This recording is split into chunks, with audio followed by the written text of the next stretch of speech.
back to my YouTube channel, and if you're new here, welcome to the corner and the space where we grow as virtual assistants, where we use a little more words, where we go into a little more detail than required.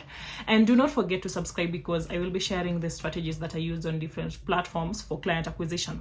Okay, and so before I recorded this video, I was actually overthinking this process, and I started an attempt to procrastinate it, and my procrastination is actually the productive kind, because I used almost 10 minutes setting up the mic, and the moment I got it just right, I got the right angle, okay, to fit into the camera, I changed my mind, and I was like, hey, I have a natural mic in my voice, obviously. Okay, so I set the mic aside, and then it became my hair. I had an afro, I started adjusting it, and I took almost 10 minutes. I laid it back, I tied it into like a bun, and I was like, I look like a middle-aged librarian. And so I switched it up a little, and I ended up with this Led Danbury hairstyle. Okay, please do not think about that the entire video. But yeah, I did end up with it, because at the end of the day, I had to call myself out and be like, okay, if you keep doing this, you won't have time to record the video. Okay, and the reason I'm sharing this is because we as a virtual assistant, the more I have conversations with VAs, beginners, experienced, okay, I realize that we as a collective, we tend to overthink outreach. Okay, we tend to overthink it, and the moment you overthink it, we end up either overdoing it, okay, or underdoing it. And so the conversations, or rather the DMs, okay, outreach becomes unbalanced. Okay, and no one wants to have an unbalanced conversation. It needs to start being normal for you to hang out with your ideal clients. And I'm not saying go speak to them like they're your peers, because they're not. Okay, so just find a balanced, natural, human way to have conversations with your ideal clients. Okay, because that is a conversation they actually want to have. Okay, otherwise you'll just end up pitching and pitching and pitching, and you'll sound like a bot, and the results won't be as effective, and you won't get as much results as you would have when you are just being yourself. Okay, so before I start sharing my LinkedIn strategy, if I haven't been clear yet, I'm going to share the strategy that I use to acquire clients as a virtual assistant on LinkedIn specifically. Okay, and so here's a disclaimer. One, I have clients, so the strategy may not be going as hard. So you can take the strategy, increase its capacity, okay, if you want, okay, like more out of it, okay. Two, the strategy is mine. I'm just sharing it. You may or you may not use it as it is, but you have to personalize it. You have to make it fit you as a person and your services as a virtual assistant, okay. And so the first strategy, I'm going to give it by the week, what I do in 1 week as a virtual assistant, and I repeat it every single week, because no matter how strong the strategy, without consistency, the results just won't be there. Okay, and so what I do on Monday on LinkedIn, that is, I don't do much on LinkedIn on Monday, by the way. So on Monday specifically, I just send connection requests. And again, please stop sending your peers connection requests. So that may be good. It may grow your account really fast, okay, but it won't get you clients. Okay, so stop sending connection requests to your peers. Instead, send connection requests to your ideal clients. So on Monday, I send connection requests, and my ideal clients are coaches, consultants, creators, just creatives in general, mentors, just service businesses. Okay, and so on Monday, and I have my own ideal client profile, and I'm assuming you also have your own ideal client profile. Okay, so on Monday, we are just sending connection requests, the maximum. Send them until LinkedIn tells you can't send anymore. You send the maximum allowed in a week. And LinkedIn actually changes the number. Sometimes I can send 80, sometimes I send the total 100, sometimes I send less, sometimes they allow me to only send 30. Okay, but make sure you're sending the maximum on Monday. I do it in the morning, you may do it in the evening or whatever, but that is all I do on LinkedIn on Monday. Okay, because that now puts me in, like, it creates that momentum. Okay, it gives you something to be doing the rest of the week. Okay, now on Tuesday, when it comes to on Tuesday to Thursday, okay, now from Tuesday to Thursday, I do 3 things. I post, I comment, okay, and I send DMs. Okay, and I'm going to start with posting. I post 3 times a week. Some people post 14 times a week. Okay, some people post 5 times a week. Okay, but I personally just post 3 times a week. Okay, and so the moment, like when it comes to post, make sure you have 3 types of posts on your LinkedIn. Okay, one, at least do it every single week. It doesn't have to be 3, but you can do as many as you can. But one of the posts should humanize you. Okay, every single week have a post that humanizes you. Whether you're sharing your experience, you're sharing a story, you're just humanizes you. It doesn't even need to have a lesson, but it needs to remind people that you're a person, because if these people wanted to hire bots, they'll just pay for subscriptions. Okay, and then you're going to have a post that shows your insight in your ideal clients type of business. Okay, you just have to have, okay, you need to have an very insightful post, okay, about your ideal clients' businesses. They need to understand that, okay, they need to know that you understand what goes on in their business. Okay, and now the third type of posts is going to be results driven. Okay, show the results that you get for your clients. Have these 3 types of posts every single week. Okay, you can just have the 3 and then decide to do whatever with the rest of the week, but I usually just make sure I have the 3. 1 humanizes me, 1 shows the results I get for the clients, and then the other one shows that I understand what goes on inside their business. Okay, and that is on posting. I do it on Tuesday, on Wednesday, on Thursday. Okay, I may post on Monday, Friday, whatever, but I make sure Tuesday, Wednesday, Thursday I'm covering these 3 types of posts.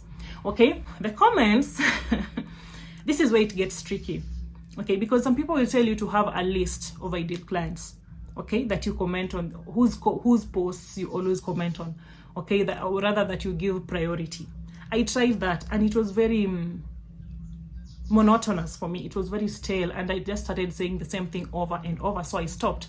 And so what I do instead, how can I put this? I think there's a setting, I just don't remember it, but I do know how to do it. I might record a screenshot, maybe just put it in the description. There's a way where you can set your LinkedIn to only show like recent posts, to align your post from the recent one that has been posted. Okay, so what I do, I have that setting, and so my LinkedIn just shows the most recent posts as I go. And remember, I only send connection requests to my ideal clients. Okay, so it's only showing the post of my ideal clients. Okay, and so what I do, every 2 to 3 hours, I go on LinkedIn and I don't just comment on any post. Okay, if I don't have anything to say, I don't say anything. Okay, I just react and I move. Okay, because when you start saying, okay, when you just start being agreeable, and when you start doing things that don't feel like you, when you just start being ass kissy, okay, this is how now the conversation again becomes unbalanced. Okay, or you just sound like someone who does not understand what they're doing. Okay, so only comment on a post that you have something to say, whether it's an insight to add, okay, whether you have something to add, whether it's touched you in a certain way, you have something to share, you have the same experience. Only comment on posts. I only comment on posts that I have something to say. Okay, so I might see 20 posts in those 10 minutes but I will only comment on 3 to 5. Okay, so at the end of the day, you'll find that at the end of a Tuesday, at the end of the Wednesday, I've written at least 15 to 20 or sometimes 40 comments, and that is every single day. Okay, see, commenting also puts those comments, because they are comments that are genuine, they are comments that I actually wrote myself. Okay, I genuinely had something to say. These comments will probably stand out, okay, because they're human, okay, and because they're mine. Okay, and they will also put me in direct contact with this ideal client. Okay, and it's actually, commenting increases the chances of them accepting your connection request, because now they see you, they know you are, they need to know you exist. Okay, and the only way to do that, and they need to know you exist as you. Okay, and so that is commenting. You might write 50, and that is just my schedule. Remember, I have 3 clients to serve, so I might not do it as much as I would like, but yes, that is what I do from Tuesday to Thursday on commenting. Okay, and then the next thing is the DMs. I personally use a DM template. Okay, so when it comes to the DMs, there's the DMs and there's the follow-up. Okay, so what I personally do from Tuesday to Wednesday, I use the template and I just like change a few things, okay, and send the DMs to every single person who has accepted my connection request. Okay, and the number is not huge. Okay, because remember, you're not sending them to peers. Peers, especially VAs, they usually accept connection requests real fast. Okay, but in this case, you, out of maybe 80 that you send, you'll get that 5 to 6 accept every single day, sometimes 10, sometimes 15. Okay, depending on the services that you offer, you can have a template. Or since it's only just a few of them are accepting the connection request anyway, you can just personalize each and every DM. Okay, that is okay. Remember to be you. Remember to be a person. Okay, again, you're avoiding unbalanced conversations.